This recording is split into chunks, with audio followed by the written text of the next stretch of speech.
Çfarë ndodh në momentin që sipërmarrësi, për arsye të ndryshme, qofshin këto financiare apo të tjera,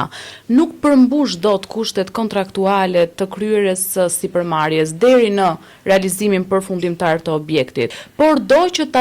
ti delegoj këto të drejta që ka përfituar dhe kjo kontrata së sipërmarrjes tek një palë tretë. Çfarë duhet të ketë parasysh pronari i truallit në këtë aspekt për të parashikuar në kontratën fillestare të sipërmarrjes? Praktikisht,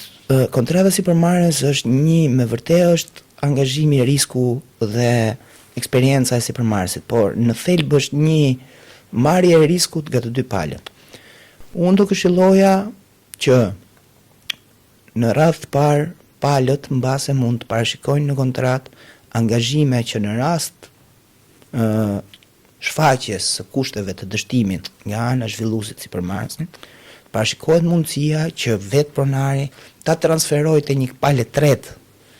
vetë kontratën,